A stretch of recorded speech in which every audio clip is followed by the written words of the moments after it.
Le Real Madrid vient de vivre une soirée difficile en Ligue des Champions. À domicile, devant un Santiago Bernabéu plein à craquer, tout avait pourtant bien commencé.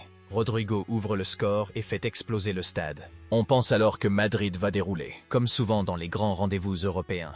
Mais la suite prend une toute autre tournure. Manchester City, patient et solide, reprend peu à peu le contrôle du match. D'abord, c'est O'Reilly qui égalise, plongeant le public madrilène dans le doute. Puis, en seconde période, un penalty transformé par Haaland renverse complètement la rencontre. 1-2, le Real est KO à domicile. Et ce n'est pas qu'une simple défaite. C'est la deuxième consécutive, après celle contre le Celta. Une situation totalement inédite cette saison pour les merengues. Résultat, la pression devient énorme autour de Xabi Alonso. Les interrogations grandissent, les critiques se multiplient. Et beaucoup se demandent désormais si son avenir à Madrid n'est pas en train de se jouer en ce moment même. Le club est-il au bord d'une crise? Le vestiaire va-t-il réagir? Et surtout, Xabi Alonso parviendra-t-il à reprendre le contrôle avant qu'il ne soit trop tard? Suspense total. Après la défaite face à Manchester City, une question brûle toutes les lèvres. Xabi Alonso est-il vraiment en danger?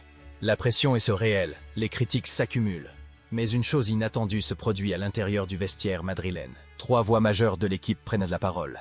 Pas pour se plaindre, pas pour pointer du doigt, mais pour soutenir ouvertement leur entraîneur. Rodrigo insistait sur la vision d'Alonso. Bellingham parle d'un groupe soudé. Et Courtois rappelle que l'équipe traverse une phase, pas une chute. Ce soutien public n'est pas anodin. Plusieurs médias expliquent que ces déclarations pourraient peser lourd dans la balance et pousser le club à maintenir Alonso.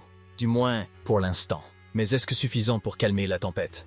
Rien n'est moins sûr. Et pourtant, malgré la défaite, tout n'était pas sombre sur le terrain. Rodrigo fait partie des meilleurs du match, encore une fois.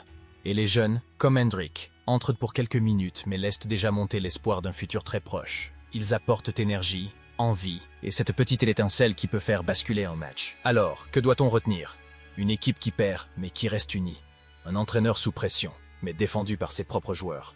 Un club secoué, mais jamais sans ressources. Reste maintenant à savoir si cette unité suffira à stopper la spirale négative, ou si Madrid est en train d'entrer dans l'un des moments les plus fragiles de sa saison. Suspense guarantee. Et du côté des supporters? La situation ne laisse personne indifférent. Sur les forums, dans les groupes de fans, sur les threads de discussion, ça bouillonne. Les supporters analysent tout. Les résultats récents, les choix tactiques, la gestion de l'effectif, et bien sûr, l'avenir de Xabi Alonso. Certains réclament du changement, d'autres appellent au calme, et beaucoup rappellent que Madrid a souvent traversé des périodes difficiles avant de rebondir encore plus fort. Ce qui est certain, c'est que les débats sont intenses. Chaque message, chaque analyse, chaque opinion ajoute un peu plus de tension à cette atmosphère déjà électrique. On sent une fanbase partagée, inquiète, mais passionnée comme jamais. Et dans ce véritable tourbillon, une question revient toujours, encore et encore. Qu'est-ce que Madrid fera maintenant? Entre la pression médiatique, l'unité du vestiaire et les débats enflammés des supporters, tout semble converger vers un moment décisif. La suite? Elle pourrait tout changer ou tout apaiser. Mais pour l'instant, Madrid retient son souffle.